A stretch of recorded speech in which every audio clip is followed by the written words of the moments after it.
friends, and welcome back to the Charming Moon teaching space. Considering this is where I do all of my videos now. But it's okay, because we're talking about tarot cards again. Specifically, I wanted to do something that was in keeping with the time of year and was a little bit easier to do than the other videos that I've done recently. So in this lesson, we're going to be looking at some spreads that you can do during the springtime, and some cards that might come up in these spreads during the spring. I have my deck here, so let's get started. This blooming flower spread is a very simple one, but does a lot for being able to plan your spiritual activities for the warmer weather. You start with the center card that represents the point that you are blooming from, the current self. You can either pick a card that best represents your current situation, or you can pull for one. It's kind of up to you. I like to pick mine out personally because I like to think that I'm self-aware enough to know where I'm at spiritually. How true that is anybody's guess, but I like to think so. When you have your central card, you can begin to shuffle, asking the question, what do I need to grow this year? Or something along those lines. You can then begin to pull the cards and place them around the central card like a blooming flower. You can pull as many cards as you feel necessary, but I like to think that 7 looks good.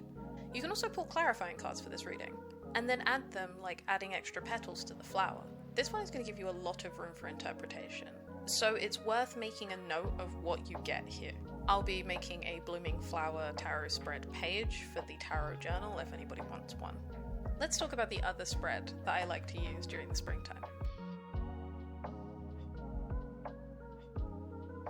The sprouting spread is a little bit adjacent to the blooming flower spread, but this is one that's designed specifically to find the root of where certain new behaviors and ideas are coming from.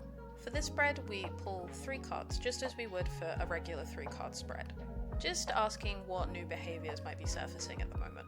Again, you can either pull for these organically, or you can choose cards that represent particular behaviors that you have noticed within yourself, behaviors that you might be looking to investigate personally. After this, we're going to pull another 3 cards and place them underneath the first 3 cards, asking the question, what are the roots of these new behaviors? These 3 cards should show you where these behaviors are stemming from, how they've developed, and what they're being driven by subconsciously. You can extend this spread as well by adding 3 extra cards for the future of this behavior, following it to its logical conclusion, like new leaves growing out shoots. I encourage you to try these spreads out and see what you find. Now, moving on to specific cards, what kind of cards might we pull during the spring? And how might they be relevant to the season? The Star is generally one of the most common cards that I see when I'm reading during the springtime. It represents hope, renewal, and the creative spark. And while this might just be a testament to how many people have seasonal depression, I think it might have something to do with coming out of the cold dormancy of winter into the sunnier growth period of spring. I think as humans we forget that we are also animals, and therefore also bound to the cycles of nature.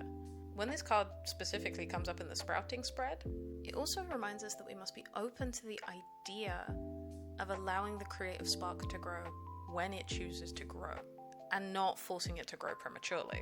Speaking of which, the 7 of Pentacles is another super common card that I see over the springtime, as it's all about sowing, growing, and nurturing the things that you want to see grow in your life. While this might be the card that you end up putting as the center of your blooming flower spread, it can also appear as a petal, encouraging you to continue putting time and care into the things that you want to see grow.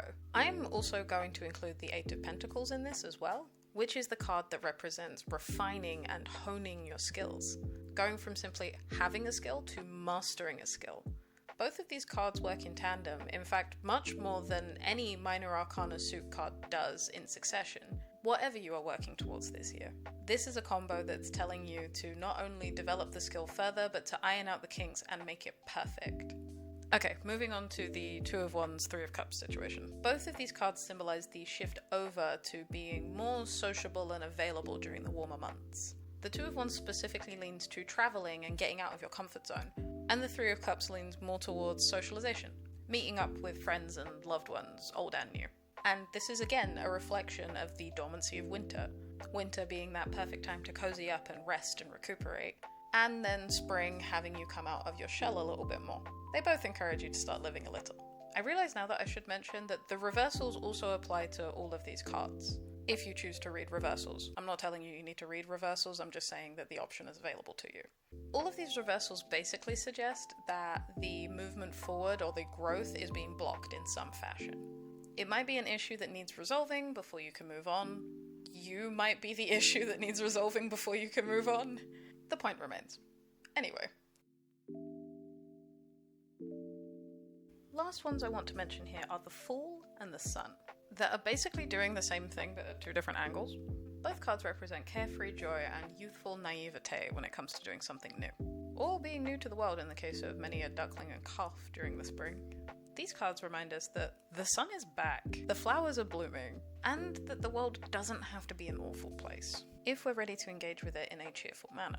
Very, very final card, I can't finish this video without giving a very healthy shout out to the Empress. Though I consider her to be more of a summer card than a spring card, which I will get to in a different video, she is the mother archetype that supports the naive little babies of the Fool and the Sun making their first steps. Obviously, while she represents that mothering aspect, she is also a demonstration of the physical manifestation of the feminine, the creator and nurturer of the ideas before they are then acted out by the masculine aspect of the Emperor. In this way, she also supports all of the other cards that I've mentioned in this video, but most actively she supports the Star, and asks us to support and nurture our own feminine energy when we are looking to create and grow as people.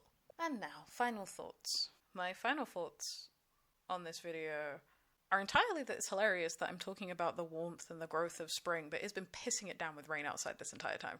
I suppose that's England for you. I hope this video could give you some ideas of some spreads that you can use throughout the season, and give you some help with your interpretation of the cards therein. What are your go-to readings for the springtime? And are you a seasonal, spiritual, or magical practitioner? What do you do for the spring if you are?